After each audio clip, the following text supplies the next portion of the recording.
What's up guys, it's Markin. Today I'm going to be bringing you a full review of the multiplayer in Medal of Honor Warfighter.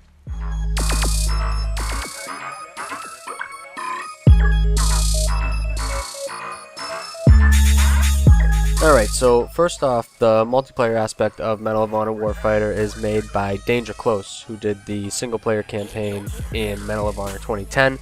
So they're sticking with their same game, but now they've moved over to the multiplayer side as well, instead of having DICE do it like they did in 2010. Now, currently the game is not polished. Warfighter is not a polished game. They released it early, and it's not polished. There's a lot of glitches in there. When you spawn, you fall through maps. The old reload animation glitch that was in Battlefield 3, where your weapon would reload without actually showing the animation, that's in this game again, even though they fixed it in Battlefield 3.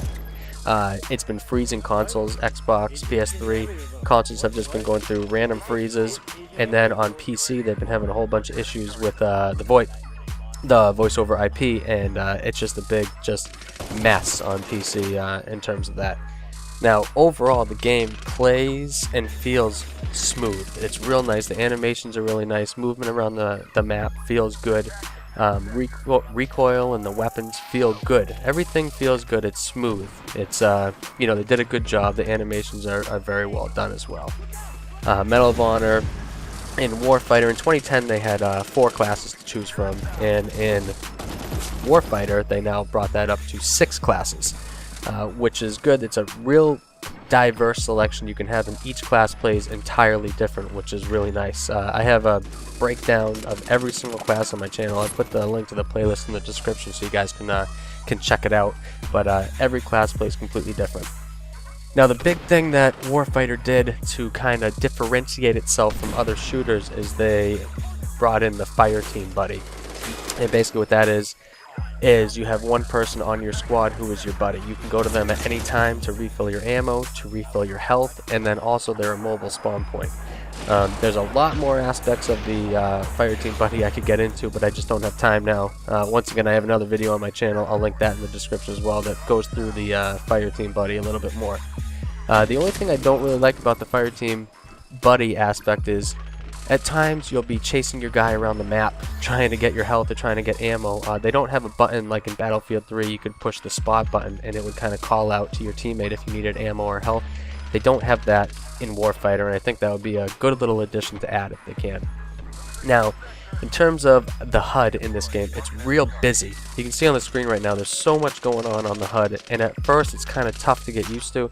But once you get used to it, all the information on it is actually, it's well needed, and it's, important information. So overall, I do like the HUD, but it's really busy and really messy until you get used to it. In terms of score chains in Warfighter, they are not overpowered. They don't ruin the flow of the game. This game is 90% gun on gun, and the score chains just add a little bit extra, but they're definitely not overpowered.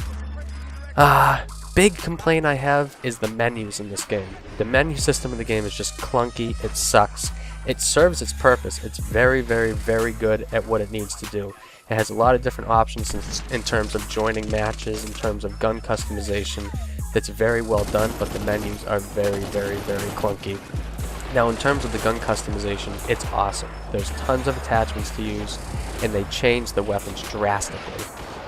It's a very, very big improvement over any customization, and overall it's just great. Now, they have all your standard game modes in multiplayer as well. Team Deathmatch, Sector Control. They have their new game mode Hotspot, which is very, very well done. Their new game mode Home Run, which is also awesome. And then they have their combat mission, which is basically like Rush in Battlefield. All the game modes are very, very good. Now, in terms of graphics are good. They're not terrible, they're not awesome. It's made on the Frostbite 2 engine, so it's the same deal as Battlefield, but there's not nearly as much going on as Battlefield, so I was kind of expecting the graphics to be a little bit better than Battlefield, but they definitely are not. Now, map design is awesome. So far, I like all the maps a lot. The audio in the game is very good. There's a lot of informative sounds when you're killing people, hit markers, directions in which you're getting shot from, footsteps. They're all very, very well done. Now, in terms of then releasing this game when they did. They released it earlier than they should have. Call of Duty, Black Ops 2 is coming out, and Halo 4 is coming out, and I think they wanted to jump the gun and get ahead of those games, so they released it when they did. I'm not a big fan of that, but they were trying to get it out to break the crowds, and I think if they took a little more time to polish the game, it would have been great. So as of right now, I'll give the score about a 7 out of 10. It's a great game, it plays fluid, it plays very well, and I think once they address a lot of these issues, which can be addressed in patches and fixes, then I'd give the game probably an 8.5 or a 9 out of 10. So guys, that's my opinion on the game. Let me know what you think in the comments. Thanks for watching.